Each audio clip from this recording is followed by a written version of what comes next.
You're listening to School Counseling Simplified, a podcast with easy-to-implement strategies for busy school counselors. Here's your host, Rachel Davis from Bright Futures Counseling. Calling all new school counselors. If you're an intern, just graduated, or recently hired, this is for you. I have a free training series for you called New School Counselor Bootcamp.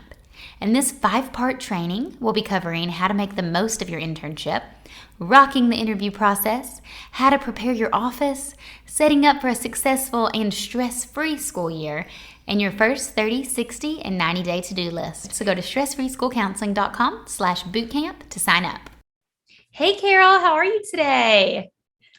I'm great, Rachel. Thanks so much for having me. Yes, I'm so glad you're here. I don't have a lot of guests on often, but I'm trying to add more and more guests. I actually work with a podcast manager, Sarah. She has Podcasting for Educators is her platform. If anyone's interested in doing their own podcast, but she is always encouraging us to do guest interviews or to guest on other people's podcasts. So I've been trying to do that a bit more. And I knew during the series, I was talking about, school counselors finding jobs and the interview process. And I was thinking about resumes and I was like, oh, Carol's the go-to resume person. So I'm so glad that you're here to share your expertise with us. Great. Well, resumes is a big thing. And I've been looking over resumes for a really long time now. But I've been a counselor for a really long time, so I guess it goes hand in hand. Yeah, exactly. So tell us a little bit about, your role, how you've kind of been on both ends of the resume process. I have been. So for those of you that don't know me, my name is Carol Miller, and I'm also the face behind Counseling Essentials. And I have been a counselor for almost 3 decades, which is pretty scary, but that's a really long time. So I have been at all levels, elementary, middle, high school, and currently I am an elementary counselor, which 4 years ago started me with this whole interview process again myself. So I got to actually sit on the other side of it because prior to that, in my role as a middle school and a high school counselor, I also spent time helping other districts go through resumes and review resumes and helping people put together resumes. So, a few years ago when I said, I want something different, right? I hit the year 25 mark, so let me try something new. I said, okay, well, let me put together what I know and I'll do my own, and here we go. And then I landed the job, of course, as an elementary counselor. So. Yeah, you definitely had an advantage over the other people's resumes, I'm sure. That's awesome. Oh, great. So I'm going to kind of let you lead the way here. Basically, just tell us everything. What are our resume must-haves? Kind of how should we structure our resumes? Any tips? So this would be we have all kinds of counselors listening, but I created the series for kind of those fresh out of grad school, first job seekers, but then also people who were, switching grade levels, switching schools, switching districts, they may be interviewing as well. So. Right.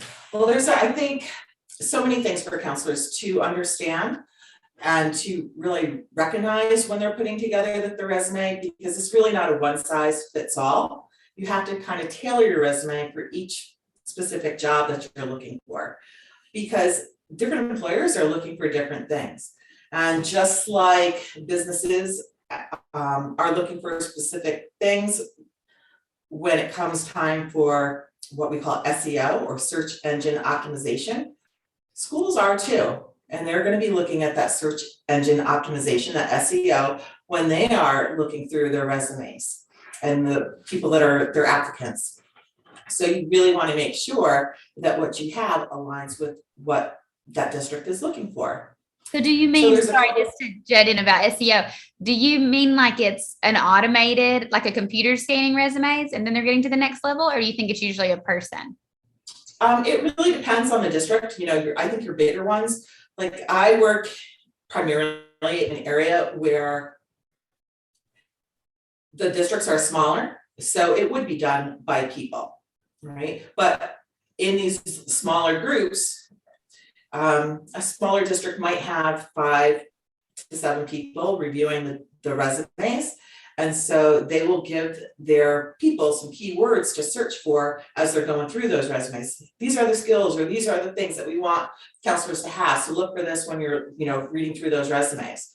Find the ones that stick out. And sometimes they'll be asking for things like, if you see spelling mistakes or grammar mistakes, make sure that you put those in the reject pile, because we don't want them. But if they say that they have experience with classroom lessons, put them in the yes pile.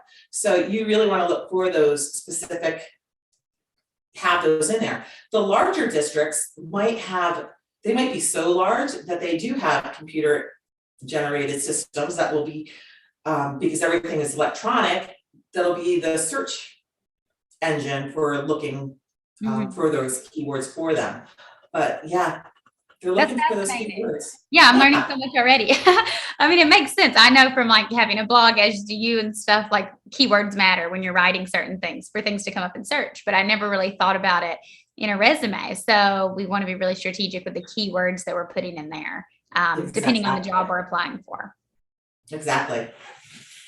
So that's probably the biggest piece of advice, is to have those keywords, because remember, like for most people, they could be applying for a position and there are hundreds of others of applicants, even in the area that I'm in.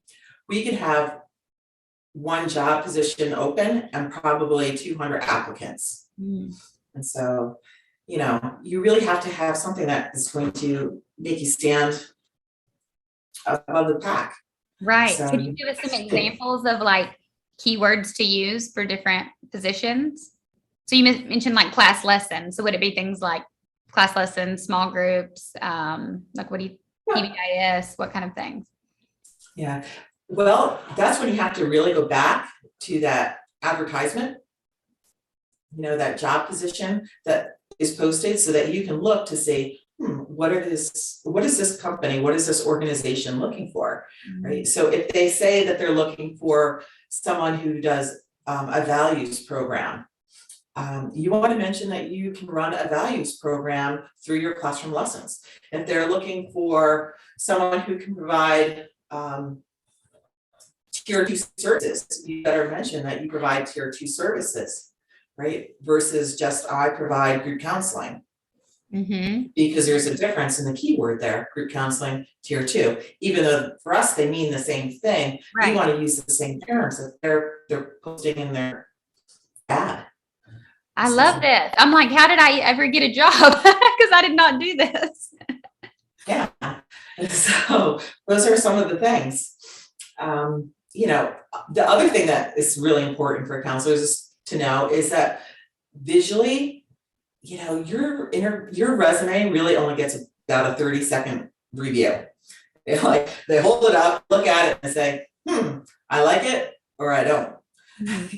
So you want it to be visually appealing first, because if it's visually appealing, you're going to actually spend a little bit more time looking through it and seeing what exactly you have on there. If it's hard to read and they have to spend a lot of time searching for the information, it's not going to get glanced at as much as you want it to, right? And so you might have spent a ton of time writing in, your size 9 font, but that's not visually appealing, right? So you want eye-catching. Okay, I have 2 random questions on this topic. So one is, does the thickness or weight of the paper matter? Because I remember interviewing and I would go buy from Office Max the resume paper, and it was so expensive, but it was the quality kind. And then it always makes me think of Legally Blonde when she's it's scented and she sprays her resume. Yeah, exactly. So does that matter? I don't think it really matters, because most resumes are actually uploaded into a computer system these days. Oh, true. Right? So it's a PDF. So who cares what kind of paper it's on? That's a good point. If you're going for the interview, and maybe you have a ton of interviews, you want to have nice paper, but you don't have to have specific resume paper. You might just want to buy thicker printer paper. Right? So most is 20, it's called 20 pound or 20 weight. You might want to go up to 28, just so that it's really nice and bright and it's more eye-catching. Yeah. No, I guess that's what I'm referring to is in the interview process, I would bring my own, like I would have already submitted it electronically. Yeah. And then I'm bringing one to the interview. And then there was always the question of like, don't staple it. Or like there's all these like rumors about resumes that go around. It's so funny. Yeah, don't staple it. Yeah, staple it. See, it's the thing, but our listeners may not know. Okay, awesome, awesome. Well, I love this is great. The keywords, that was something that sounds so simple and like definitely obviously makes sense, but I didn't think of kind of tweaking my resume to meet each job description. Yeah. So when I'm like helping people do their resumes and get ready for everything, I usually recommend that they buy one of those little portable file boxes because it's going to be their best resource that they can, purchase. And inside of it, they really want to have a folder for every single job that they apply to. And in that folder, they're going to put the job description, the ad that they saw. They're going to put the resume for that particular company, organization, and then they're going to put the list of references. And you don't want to attach your references to the resume. I know a lot of people like to do that, but really, we don't want to see them. There's a time and a place for it, and that's not the time or the place. We don't want them getting bogged down with that information, right? Like who you know or who you don't know, you want them to say, "Ooh, we like you based on what you have, right? What you can offer us." So no references at this point in time, but you'll need them later. And then the other thing is all your brainstorming information, like all this stuff about, what is the ideal counselor and what does the ideal counselor do? And you want to kind of tie it all into your resume, all this brainstorming that you do too. So when I'm working with people, I usually say, okay, we're going to brainstorm a little bit now. Tell me what the ideal counselor does. What does the ideal position look like? And then what are the things that you've done in the past? And brainstorm all that out, like write them all down. And then we're going to kind of tie them together. Like, how does the ideal counselor, I missed a part. And then we're also going to put down, what does the school want? And then we're going to kind of mesh them all together, right? So that we can put all those thoughts in one spot on the resume. I love that. And yeah, I wanted to ask, so I know a lot for our first year counselors or hoping to be first year counselors, they have like internship experience, but maybe they don't have any other education experience working in the school or anything. So how can they kind of translate their past jobs? Maybe they were like in retail or a server or a nonprofit or anything. How can they translate skills from non-education or counseling jobs into how that can help them as a counselor? Yeah, I think that's where the brainstorming comes in, right? What are the skills that I can offer? What are the specific talents and abilities and skill sets that I have learned along the way? And how can these things help me in my future employment? You might not want to be putting all that information down in a resume, right? You might list some of your prior jobs that are non-counseling related, but really if they're hiring counselors, they're going to want to see the bulk of your resume as counseling experience. So for that particular, like the newer counselors, I might say probably the best thing that they can do is like what we call a 2-column resume, where it actually has 2 columns and like a smaller sidebar column. And that's usually where you put your contact information and maybe your education. But then there's usually enough room on that first page to also put a little previous employment or other work experience, and then just kind of list, I worked here from this to this place, and this is what I did. You don't really need bullet points for any of that because what you did there really doesn't matter, but it might be nice to show that you've had other gainful employment opportunities. And then on the larger section of the resume, you actually want to just highlight your internship and your practicum experiences there. Okay, that makes sense. No, thank you. Okay, I like that a lot. I've never, mine's just like one. I'm not going to redo my resume after this conversation. Great. Even though I'm not applying for jobs right now. Just good to keep it up to date. So what else? Anything else that we're missing that we need to have on our resumes? I always like to also add a mission statement. And I know some places will say, have a career objective, right? Well, we already know what your objective is, right? You want to be a school counselor. Right. So why do you have to say it? Because you should have your name and your title, your position that you're seeking, in big, bold letters right at the top of your resume. So you don't have to have another objective on there that says to obtain a position as a school counselor. It's really repetitive, but you do want to have a mission statement. That's your, this is what I believe in, and this is what my goal is for the next 5 years, right? This is what I want my kids to learn and to know, and what are the purpose, the values, and the goals that I have as a school counselor for my kids. I love that. So I'm curious, because it sounds like such a good format for a resume. As a reviewer of resumes, like roughly what % do you get that you feel like are of this quality that you're keeping? 1 to 2. Oh, wow. So this is great. So if our listeners do this, then they're like going to be in the 1 to 2%. That's great. Yeah. Most resumes I see are they're really awful.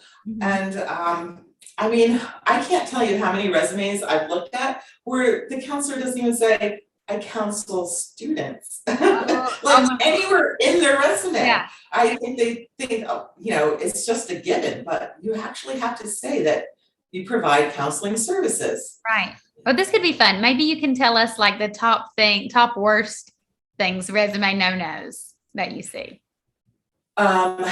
Where I have to hunt to find out if they're actually certified, because they don't have that on the resume anywhere. That should be part of the education, right? Their education thing. I also hate when I see, like a 1-page or 1-column resume, and it starts off with the objective, and then it goes to the education is listed next, and then there's usually they might list something else, and then they end with all their employment history. Well, I don't want to look at the other stuff first. I want to see what they've done first. Right. So where they went to school is fine and dandy, but that's not why I'm going to hire them. So yeah, and likely everyone who's applying has like the same degree or similar, so that part's not. They should have, Yeah. degree. Right. So. Okay, good. So those are some things to watch out for sure. Also, you want your name to stand out, right? So it should be large and legible. Fancy fonts are not great for a resume, and if people are having difficulty reading if that R is actually an R or is it really an N, right? You don't want them calling you by the wrong name, so get rid of the fancy fonts. Yeah. And I've heard before, like resumes in general, it kind of mirrors the job you're going for. So if you're going into like the graphic design field, maybe you have like your photo and it's like real artsy and stuff, but this is like education, pretty straightforward. We want it to be clear and easy to read. Right. Yeah. I mean, I have seen photos on resumes. I don't have a personal preference one way or the other. I personally don't have any resumes with a photo on it. Because once again, sometimes there's age discrimination, and I don't like to say that, but, or any kind of discrimination. Yeah, like why have them look at you if you're a first-year counselor and you're applying for a high school counseling position, you don't want, and your picture looks like you're 12, you don't want your employer to say, this might not be a great fit here, right? Based on what your picture looks like. So why give them any reason to scrutinize you? Right. That's a great point. That's a really good point. So what about, did we cover it on resumes, or is there anything else you want to share with us before we go into like some general interview tips? I think those are probably the biggest tips for resumes. And maybe the other tip is don't expect to write it once and then be done with it, right? Expect to have somebody proofread it and to look it over and to say, does it make sense? And does this meet what this employer is looking for? Have multiple eyes look at it, because what one eye can find as a mistake, another eye might overlook. So. Yeah. I'm so lucky. My sister, she works in marketing, but her role is kind of to like proofread their marketing material. So she's great at it. And I send her everything and she catches stuff all the time. So yeah, it's definitely great to have a second set of eyes on it, or a third. Yeah. Yep. I'm a terrible proofreader. I will freely admit that. So don't ask me to really proofread for spelling mistakes or anything like that. But yeah, I can pick up the other things. Well, that's super helpful. I know I learned a ton, so I really hope the listeners did too. Do you have any, I wanted this episode to focus on resumes, but if you have any just like general interview tips you want to throw at us, we will take those too. Sure. So I'm sure like I am in a lot of Facebook groups for school counselors, and I see all the time counselors just stressing about what interview questions, to prep for and to prepare for, and what questions are they going to be asked. And there are hundreds and hundreds of questions out there, right? You can't prepare for everything. You just don't know. But you can prepare for the 3 that probably will be asked. And that's usually the first 2 and the last one. So if you think about it, most interviews are about 30 minutes. And so they usually ask between 8 to 10 questions, 30 minutes of time. And so really that gives you about 3 minutes per question if you really think about it. So it's not a lot of time. So you really don't have to stress too much about it. But usually the first question that anybody's ever going to ask, I bet you can guess this. Do you know what it's like? Tell us about yourself. Bingo! Yeah, tell us about yourself. Yeah. So you really have to know the answer to that, right? And be prepared. And sometimes people don't really prepare for that because they're like, I can tell them about myself, right? But unless you really have it nailed down so that it just comes out, right? And you know that you're filling out a certain amount of time, you're not going to be as comfortable maybe, right? You might start to sweat and forget, because it's nerve-wracking. But if you can really nail that because you have it memorized, you're going to be so confident for the rest of them. It's going to just set the stage, set the tone. So you want to nail that first one. Tell me about yourself. Right. And then the second one that they're probably going to ask you is, why do you want to work for us? I was about to guess that. Why do you want to work? Yeah. So nail those 2, right? Because that's going to set the tone for everything. That's so great. You definitely don't want to hesitate on that one. Like, Yeah. So do your research, know why you want to work there, have it memorized, ingrained, so that you can say it verbatim and feel confident, right? Practice in front of a mirror, smile as you say it, and, just be ready because you know it's coming. And then what's the last one? I bet you can guess this. I'm going to guess. Well, is it if they ask you if you have any questions? Yeah, that's it. Okay. What questions do you have for us? Yeah. See, and people are always like, I don't have any, or I don't know. That's where the ums come in, that very last one, right? So you really have to be prepared with some questions for them. And sometimes you could think, on the fly, things that you learned while you were in the interview that you maybe want to ask about, but you really want to ask them something that's going to engage them too, something where they have to really provide you an answer, because this is your last opportunity to also sell yourself. So you want to be able to say, maybe, what do you really like most about working here? Or now that, we're kind of coming out of COVID, even though we haven't come out of it completely, how has the staff reacted? Or what are the differences that you're noticing, right? Where do you still want to go as a district with the changes in the world that are happening? Ask them something that's going to engage them.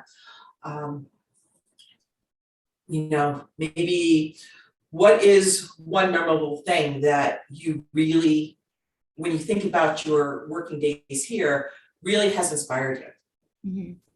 And then everyone gets to interact and respond, and interview committees tend to like that when everyone gets to share a little bit too. Oh, I love that. Those are really great. Awesome. Awesome. Well, thank you for your time. This has been a super helpful episode. I know you have some resources. Well, you mentioned the Facebook group. So Carol leads like huge Facebook groups for counselors. I don't know, like 20,000 people or something crazy, right? Yeah, they're pretty big. Yeah. So we'll link in the show notes. If you guys aren't a member already, I'm in there. They're awesome. So join those. And then she has a course on resume building. Or do you want to tell us a little bit about that program that you offer? Yeah, so I have a brand new course. It's called Boost, for boosting your way to your dream job. And it's all about the whole job search process and how you begin from the very beginning to building your resume, through the interviewing process, and then what to do afterwards. So it kind of walks you through step by step so that you know exactly what to do and how to really be a diamond in the whole crowd so that you really stand apart. I love that. I know I could have used that because it was so competitive when I was applying for jobs. I think it always is so competitive. So it's competitive. Yeah. You know, there are some states where they're super lucky and it's like, oh, we don't have anyone to apply. So if you just put your name in, you have the job. But not all places are like that. In fact, most places aren't.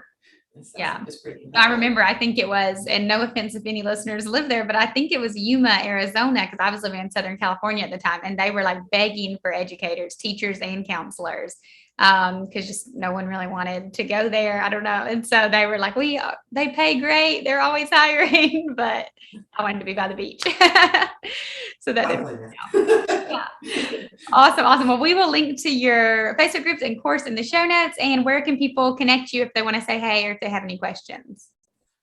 Well, they can always find me on Instagram at Counseling Essentials, or on Facebook on my page at Counseling Essentials. Okay, perfect. Perfect. Well, thank you so much for your time.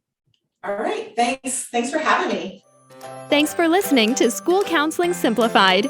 You can find the links from today's episode in the show notes. If you'd like to connect with Rachel, she's on Instagram and Teachers Pay Teachers at Bright Futures Counseling. Be sure to subscribe to the podcast so you don't miss any episodes of School Counseling Simplified. Talk to you next week.